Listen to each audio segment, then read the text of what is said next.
ഇനി KMIC news guest desk.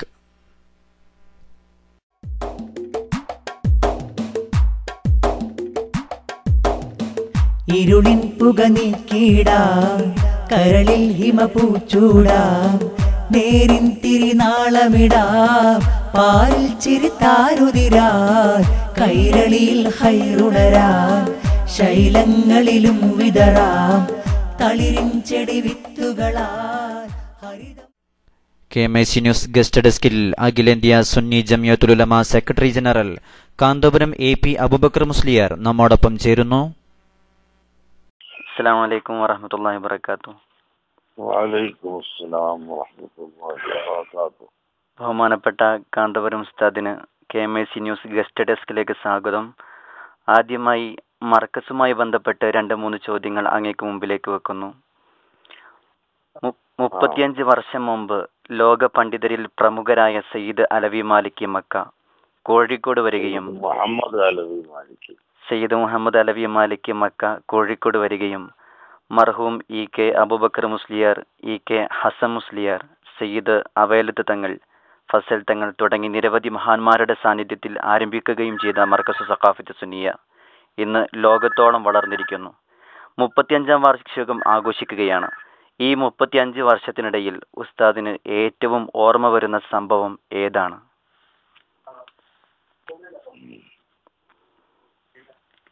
എപ്പോഴും അന്നും ഇന്നും ഓർമ്മ വരുന്നത് മർക്കസ് സഖാഫത്ത് സുന്നിയയിൽ 5000-ത്തിലധികം വിദ്യാർത്ഥികൾ ഒരു പള്ളിയിൽ പഴയ സമയത്ത് ഒരുമിച്ച് കൂടി ജമാഅത്തായി നിസ്കരിക്കുകയും അതിനുവേണ്ടി പള്ളിയിലേക്ക് വരിയായി വരികയും ജമാഅത്ത് കഴിഞ്ഞ് വിശുദ്ധ ഖുർആൻ പാരായണം ചെയ്ത് റൂമുകളിലേക്ക് തിരിച്ചു പോവുകയും ചെയ്യുന്ന ഈ കാഴ്ച, അത്രയും നല്ലൊരു കാഴ്ച ലോകത്ത് വേറെ എവിടെയും ഹജ്ജിൻ്റെതും റസൂലുള്ളാഹിന്റെ മദീനത്തും ഒഴിച്ച് ഇല്ലെന്നാണ് എൻ്റെ വിശ്വാസം. അങ്ങനെ ആ വ്യക്തമായ ദൃശ്യം അതാണ് എൻ്റെ ഹൃദയത്തിൽ ഏറ്റവും അധികം സന്തോഷവും ആഹ്ലാദവും ഉണ്ടാക്കുന്ന ഒന്ന്. മറ്റൊന്ന്, ഞാൻ മർക്കസ് തുടങ്ങിയ ആ കാലം മുതൽ സഹീഹുൽ ബുഖാരി ദർസ് നടത്തി വരാറുണ്ട്. അതിന്റെ മുമ്പുമുണ്ട്. 1964 മുതൽ ഞാൻ ദർസ് ആരംഭിച്ചു. അന്ന് മുതൽ സഹീഹുൽ ബുഖാരി ദർസ് നടത്തി പോന്നിട്ടുണ്ട്. ഈ ദർസ് എന്നും നിലനിൽക്കുകയും അതിൽ ഓരോ വർഷവും ആളുകൾ വർദ്ധിച്ചു വരികയും ചെയ്യുന്ന സംഭവമാണ് മർക്കസിൽ ഉള്ളത്. മർക്കസ് സഖാഫത്ത് സുന്നിയ നിലവിൽ വന്നതോടുകൂടി ഈ ബുഖാരി ദർസ് പൂർവ്വപരി പുരോഗമിക്കുകയും ആളുകൾ ധാരാളമായി ആ ദർസിൽ ഹാജരാകുകയും ചെയ്യുന്നത് അത് ഏറ്റവും വലിയ സന്തോഷമാണ്. ജീവിതത്തിൽ ഇൽമുമായി ബന്ധപ്പെട്ട് ദർസ് നടത്തുക ഇതിനേക്കാൾ സന്തോഷമായി മറ്റൊന്ന് ഇല്ല എന്നാണ് എൻ്റെ അഭിപ്രായം.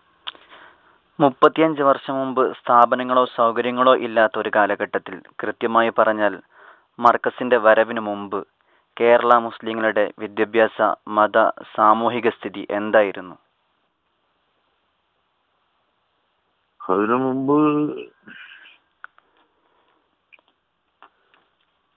ഇന്നത്തതുപോലെ ഒരു വിദ്യാഭ്യാസ രംഗത്തുള്ള മുന്നേറ്റം ഉണ്ടായിരുന്നില്ല എന്നതാണ് സത്യം. ചില പള്ളികളിലും മറ്റു ചില സ്ഥാപനങ്ങളിലും അല്പാൽപമായി ദർസുകളും കോളേജുകളും എല്ലാം ഉണ്ടായിരുന്നു. പള്ളി ദർസുകൾ ധാരാളമായി ഉണ്ട് എന്നത് ശരിയാണ്. നമ്മുടെ പഴയ ആലിമ്യങ്ങൾ ആ കാലത്തോട് അനുയോജ്യമായവർക്ക് പള്ളി ദർസ് നടത്തുകയും ഇനി പ്രചാരണം നടത്തുകയും അഭിവൃദ്ധിപ്പെടുത്തുകയും ചെയ്തിട്ടുണ്ട്. അതുകൊണ്ട് അവരെ നമുക്ക് അനുസ്മരിക്കാം, അവരെ ഒരിക്കലും ആക്ഷേപിക്കേണ്ടതില്ല. അതേസമയം ഇന്നത്തെ ആധുനിക കാലഘട്ടത്തിൽ ഭൗതിക വിദ്യാഭ്യാസത്തിന്റെ മുന്നേറ്റവും അതിൽ പ്രസരവും യുവാക്കളിൽ കടന്നുകൂടുന്ന കാലത്ത് ആധുനിക വിദ്യാഭ്യാസത്തെ വെല്ലുന്ന വിധത്തിൽ മതവിദ്യാഭ്യാസത്തിന്റെ രംഗത്ത് ചില ആസൂത്രിത പദ്ധതികളും പുതിയ രൂപങ്ങളും ഭാവങ്ങളും ഉണ്ടാക്കുക എന്നത് അനിവാര്യമാണ് എന്ന അടിസ്ഥാനത്തിൽ മർക്കസ് തഖാഫത്ത് സുന്നിയ തന്നെയാണ് ഇവിടെ ആദ്യമായി മതഭൗതിക സാങ്കേതിക വിദ്യാഭ്യാസത്തെ സമന്വയിപ്പിച്ചുകൊണ്ട് വലിയ രൂപത്തിൽ പഠിപ്പിക്കാനുള്ള ഒരു സംവിധാനം ഉണ്ടാക്കിയത്. അത് മുമ്പ് ഇല്ലാത്തതാണ്. അതുകൊണ്ട് തന്നെ നമുക്ക് അതിയായ സന്തോഷം ഉണ്ട്. ലോകത്തോളം വളർന്ന മർക്കസ്, ശത്രുവും മിത്രവും എല്ലാവരും ചർച്ച ചെയ്യുന്ന മർക്കസും അതിന്റെ സാരഥിയായ കാന്തപുരം ഉസ്താദും ഇത്ര വളരാൻ കാരണം മഹാനായ ഖുത്ബുൽ ആലം ഷേഖ് സി.എം. വലുല്ലാഹി തങ്ങളുടെ പിന്തുണയും നിർദ്ദേശവുമാണെന്ന് കേട്ടിട്ടുണ്ട്. എങ്ങനെയാണ് ഖുത്ബുൽ ആലം മർക്കസിന്റെ പ്രാരംഭം മുതൽ ഇടപെട്ടത്?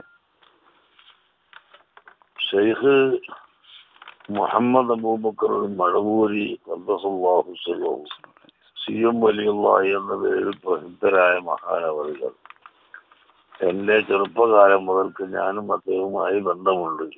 അദ്ദേഹത്തെ സമീപിക്കുകയും ദുആ ചെയ്യിപ്പിക്കുകയും ചെയ്യാറുണ്ട്. ആ നിലയിൽ മർക്കസിന്റെ സ്ഥലം ലഭിക്കാൻ വരെ പ്രയാസമായപ്പോൾ ബഹുമാനപ്പെട്ട മുഹമ്മദ് അബൂബക്കർ മടവൂരി അവരുകളെ ബന്ധപ്പെടുകയും അദ്ദേഹം നിർദ്ദേശിച്ചതനുസരിച്ച് ഞങ്ങൾക്ക് പെട്ടെന്ന് സ്ഥലം ലഭ്യമാവുകയും ചെയ്യും. അങ്ങനെ ആ സ്ഥാപനത്തിന്റെ ശിലാസ്ഥാപന കർമ്മം പോയി പറയുകയും കഴിക്കുകയും ചെയ്തു. മനസ്സുകൊണ്ട് ഞാൻ വരും, ഒരിക്കലും ശരീരം കൊണ്ട് ഇപ്പോൾ ഹാജരാവേണ്ടതില്ല എന്ന് അദ്ദേഹം പറഞ്ഞതനുസരിച്ച് ഞങ്ങൾ തിരിച്ചു പോകണം. അന്ന് മുതൽ നമുക്ക് എല്ലാവിധ രംഗത്തും മർക്കസിന്റെ മുഴുവൻ ആവശ്യങ്ങളിലും അവിടുത്തെ ഉപദേശങ്ങളും നിർദ്ദേശങ്ങളും ഉണ്ടായിട്ടുണ്ട്. അതാണ് സത്യം. അതുകൊണ്ട് തന്നെയാണ് ഈ വളർച്ച എന്ന് ഞാൻ വിശ്വസിക്കുന്നു. അതുപോലെ മർക്കസിൽ കേരളത്തിലും ഇന്ത്യയിലും ഇന്ത്യക്ക് പുറത്തുമുള്ള നിരവധി അറിയപ്പെട്ട ഔലിയാക്കളും അറിയപ്പെടാത്ത ഔലിയാക്കളും സാലിഹീങ്ങളും വന്ന് പ്രാർത്ഥിച്ചിട്ടുണ്ട്. അവരുടെ പ്രാർത്ഥനാ ഫലവും ഇവിടെ കാണുന്നുണ്ട് എന്ന് നമുക്ക് മനസ്സിലാക്കാം. ഇനി മഅദനി വിഷയ സംബന്ധമായ ഒരു ചോദ്യം. കേരള മുസ്ലിങ്ങളുടെ അവസാന വാക്കായ ആത്മീയ ഗുരു ഉസ്താദ് അവർകൾ വിചാരണ തടവുകാരനായി ബാംഗ്ലൂർ പരപ്പന അഗ്രഹാര ജയിലിൽ കഴിയുന്ന അബ്ദുൽ നാസർ മഅദനിയെ സന്ദർശിക്കുകയും അദ്ദേഹത്തിന്റെ അവസ്ഥ നേരിൽ അറിയുകയും ചെയ്തു. അതോടൊപ്പം കർണാടക മുഖ്യമന്ത്രിയെ കണ്ട് നിരപരാധിയായ മഅദനിയെ മോചിപ്പിക്കണമെന്ന് ആവശ്യപ്പെടുകയും ചെയ്തു. ഇത് ലക്ഷക്കണക്കിന് ജനങ്ങൾക്ക് പ്രതീക്ഷ നൽകുന്ന ഒരു സംഭവമാണ്. അവിടെ ചെന്നപ്പോൾ മഅദനിയെയും കർണാടക മുഖ്യമന്ത്രിയെയും സന്ദർശിച്ചപ്പോൾ ഉണ്ടായ അനുഭവം ഒന്ന് വിവരിക്കാമോ? മുഖ്യമന്ത്രിയെ മാത്രമല്ല, ഉപമുഖ്യമന്ത്രിയും ആഭ്യന്തരമന്ത്രി കൂടിയായ ആളെയും ഞാൻ സന്ദർശിച്ചിട്ടുണ്ട്. അങ്ങനെ അവർ രണ്ടുപേരും ഞങ്ങളുടെ ആവശ്യം അനുഭാവപൂർവ്വം സ്വീകരിച്ചിട്ടുണ്ട്. അഥവാ മഅദനിയുടെ പ്രശ്നം കോടതിയിൽ നിൽക്കുന്നതാകയാൽ അദ്ദേഹത്തെ സംബന്ധിച്ചൊരു വിധി പറയാൻ ഞങ്ങൾക്ക് അധികാരമില്ല എന്ന് മുഖ്യമന്ത്രിയും ആഭ്യന്തരമന്ത്രിയും പറയുമ്പോൾ അത് ഞങ്ങൾക്കും അറിയാവുന്ന കാര്യമാണെന്നും അതേസമയം നിങ്ങൾ കോടതിയിൽ ഒബ്ജക്റ്റ് ചെയ്യാതെ ഇരുത്തണമെന്നുമാണ് ഞങ്ങൾ ആവശ്യപ്പെട്ടത്. ആ പ്രകാരം അദ്ദേഹത്തിന്റെ ജാമ്യം ലഭിക്കുന്നത് ഒരിക്കലും ഗവൺമെന്റ് ഒബ്ജക്ഷൻ പുറപ്പെടുവിക്കുകയില്ല എന്ന് നമുക്ക് പറഞ്ഞിട്ടുണ്ട്. അത് പാലിക്കുമെന്ന് നാം ഉറപ്പ് വിശ്വസിക്കുകയാണ്. മഅദനിയെ കണ്ടപ്പോൾ അദ്ദേഹം ഞങ്ങൾ ചെന്ന് കണ്ടതിൽ വളരെ സന്തുഷ്ടനാണ്. പക്ഷേ അദ്ദേഹത്തിന്റെ രണ്ട് കണ്ണിൽ വലത് കണ്ണ് പൂർണ്ണമായി നഷ്ടപ്പെട്ടിരിക്കുന്നു. ഇടത് കണ്ണിന് കാഴ്ച കുറഞ്ഞിരിക്കുന്നു. രണ്ട് കിഡ്നി നഷ്ടപ്പെട്ടു എന്നാണ് അദ്ദേഹം പറഞ്ഞത്. മൂക്ക് പൊട്ടി ഒലിച്ചതിന്റെ പേരിൽ അവിടെ കെട്ടുകെട്ടിയിട്ടുണ്ട്, തുണി കൊണ്ട് ചുറ്റിയിട്ടുണ്ട്.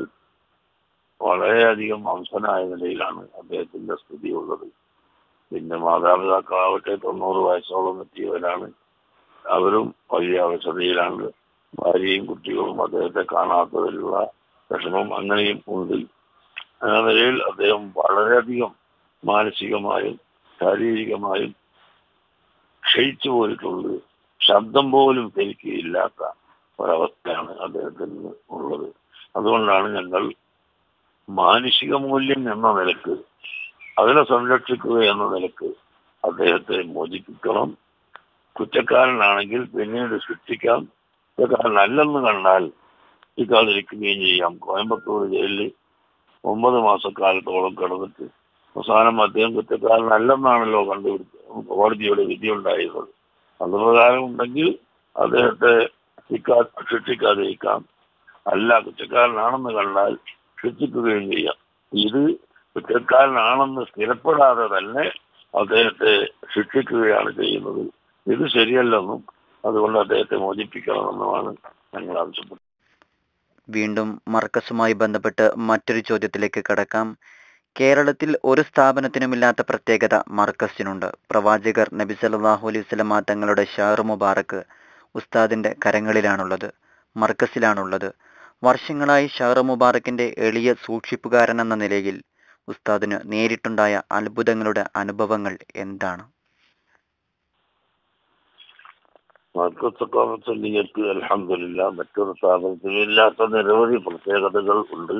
അതിന് കാരണം ഞാൻ നേരത്തെ സൂചിപ്പിച്ചതുപോലെ വലിയുള്ളാഹി CM അബൂബക്കർ മുസ്ലിയാർ മഹാനവറുകളും വടകര മുഹമ്മദ് ഹാജി, അതുപോലെ ചാപ്പനങ്ങാടി ബാപ്പു മുസ്ലിയാർ തുടങ്ങി അറിയപ്പെട്ടവരും പ്രസിദ്ധരും അല്ലാത്തവരുമായ നിരവധി ഔലിയാക്കൾ കേരളത്തിന്റെ അകത്തു നിന്നും സയ്യിദ് മുഹമ്മദ് അലവി മാലിക്, ഷെയ്ഖ് അബുൽ ഫൈദ് മുഹമ്മദ് യാസീൻ സാദാനി, ഷെയ്ഖ് ഇസ്മായിൽ ഹുസൈൻ, അതുപോലെ ഹസൻ ഷദ്ദാദ് തുടങ്ങി മക്കയിലും മദീനയിലും ബഗ്ദാദിലും മറ്റ് യമനിലും മറ്റെല്ലാ സ്ഥലങ്ങളിലുമുള്ള പ്രസിദ്ധരായ പ്രഗത്ഭരായ ഔലിയാക്കളും സാലിഹീങ്ങളും ഇവിടെ വന്ന് പ്രത്യേകമായ പ്രാർത്ഥന നടത്തുകയും ആശീർവാദം നൽകുകയും ചെയ്തിട്ടുണ്ട്.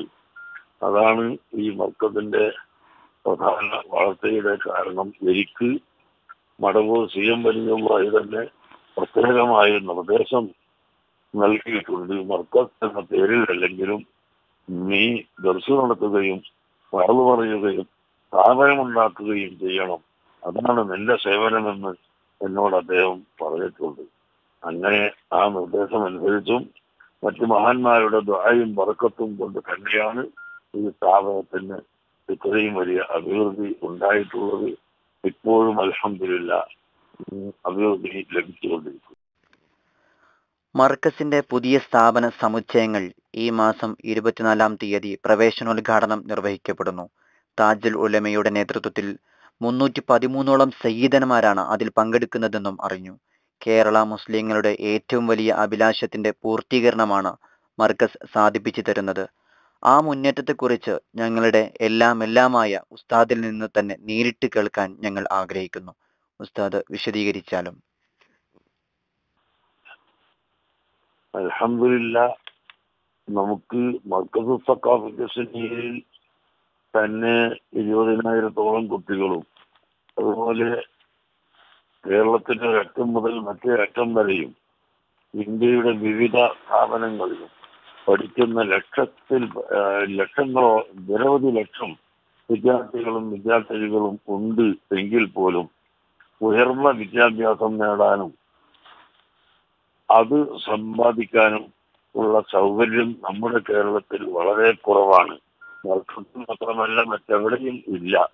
അതുകൊണ്ട് വലിയ വലിയ വിദ്യാഭ്യാസം നൽകുകയും പ്രൊഫഷണൽ വിദ്യാഭ്യാസ രംഗത്ത് കൂടുതൽ നമ്മുടെ വിദ്യാർത്ഥികൾക്ക് പ്രചോദനം നൽകുകയും സഹായിക്കുകയും ചെയ്യുവാനാണ് നോളജ് സിറ്റി സ്ഥാപിക്കുന്നത്. ഇൻഷാ അല്ലാഹ് അവിടെ മുഴുവൻ പാർട്ടികളും ഒരുമിച്ച് കൂടിയ ഒരു എഞ്ചിനീയറിംഗ് കോളേജും അതുപോലെ Unani Ayurveda medical college, international school, ആശുപത്രി, IT പാർക്ക് തുടങ്ങിയ നിരവധി സ്ഥാപനങ്ങൾ അവിടെ തുടങ്ങാൻ ആരംഭിക്കുന്നു. അതിന് ആവശ്യമായ 125ഓളം ഏക്കർ ഭൂമി അൽഹംദുലില്ലാ മർക്കസ് ഉടമയാക്കി കഴിഞ്ഞിരിക്കുന്നു. അതിന്റെ ലോഞ്ചിങ് മാത്രമാണ് 24-ാം തീയതി നടക്കുന്നത്. അതിന്റെ തറക്കല്ലിടൽ കർമ്മം സമ്മേളനത്തിൽ വെച്ച് നടക്കുന്നതും പ്രവൃത്തി ആരംഭിക്കൽ റബീഉൽ ആരംഭിച്ച ഉടനെ ഉണ്ടാകുന്നതും. ഇത് കേട്ടുകൊണ്ടിരിക്കുന്ന ഉസ്താദിന്റെ വാക്ക് അമൃതായി കാണുന്ന ലക്ഷ്യങ്ങൾക്ക് വേണ്ടി ഇപ്പോൾ നൽകാനുള്ള സന്ദേശം എന്താണ്? എല്ലാവരോടും പറയാനുള്ളത്, നമുക്ക് അമിത ആവേശം ഉണ്ടാവാൻ പാടില്ല. നാം ഉറപ്പുവരുത്തിയതല്ലാതെ ഫേസ്ബുക്കിലൂടെയും മറ്റും പലരും പറഞ്ഞുകൊണ്ട് ഇല്ലാത്തതൊക്കെ പ്രചരിപ്പിക്കുന്ന സംഭവങ്ങൾ ഇന്ന് ലോകത്ത് നടക്കുകയാണ്. അതുകൊണ്ട് നമുക്ക് ഉറപ്പില്ലാത്ത ഒരു കാര്യങ്ങളും പ്രചാരപ്പെടുത്തുകയോ പറയുകയോ ചെയ്യാൻ പാടില്ല. ഇത്തരം വിഷയങ്ങളിലൊന്നും അമിത ആവേശം പാടില്ല. അള്ളാഹു തആലാനെ മാത്രം ലക്ഷ്യം വെച്ചുകൊണ്ട് അള്ളാഹുവിന്റെ പൊരുത്തം കാണിച്ചുകൊണ്ട് പ്രവർത്തിക്കുകയും കൂടുതൽ അള്ളാഹുവിനോട് പ്രാർത്ഥിക്കുകയും ചെയ്യുക. മർക്കസിന്റെ വിജയത്തിനും നോളജ് സിറ്റിയുടെ വിജയത്തിനും അബ്ദുൽ നാസർ മഅദനിയെ ജയിലിൽ നിന്ന് രക്ഷപ്പെടുത്തുന്ന സംഭവം പെട്ടെന്നുണ്ടാകാനും അതുപോലെ നമ്മുടെ ലോക മുസ്ലിംകളുടെ എല്ലാവരുടെയും നന്മക്കും പൊതുവായും പ്രത്യേകമായും ദുആ ചെയ്യുക, ഇഖ്ലാസ് ഉണ്ടായിരിക്കുക. അതാണ് ജനങ്ങളോട് പറയാനുള്ള സന്ദേശം. നന്ദി.